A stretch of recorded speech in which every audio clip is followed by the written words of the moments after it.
Hello friends, welcome to another hotel review.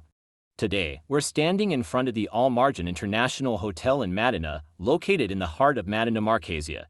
And what's great about this location is that it's situated alongside the famous Hotel Johar Rashid, making it an ideal choice for those looking for a convenient and comfortable stay. We'll take you on a tour of the hotel's facilities, so let's get started and explore what Marjan International Hotel has to offer.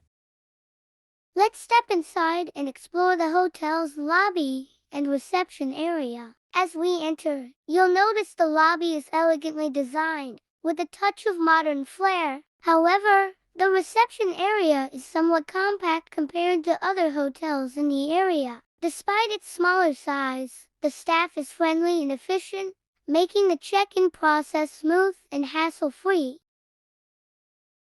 Thank you for watching. We'll definitely review more hotels for you. Stay tuned for our upcoming reviews and don't forget to subscribe for more content. Want a hotel review in Makkah or Madinah? Let us know in the comments. We'll do our best to review it for you. Now, let's head towards the elevator area and make our way to the rooms.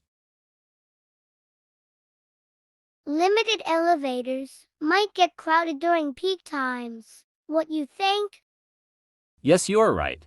We are entering the room. Let's see. Room is smaller than expected, but clean and well equipped with amenities. Overall, I'd say El Marjan Hotel is a good choice for those visiting Madinah. The hotel is clean and well maintained, and its proximity to Masjid Nabawi is a major plus point. If you're looking for a comfortable and convenient stay, El Marjan Hotel is definitely worth considering.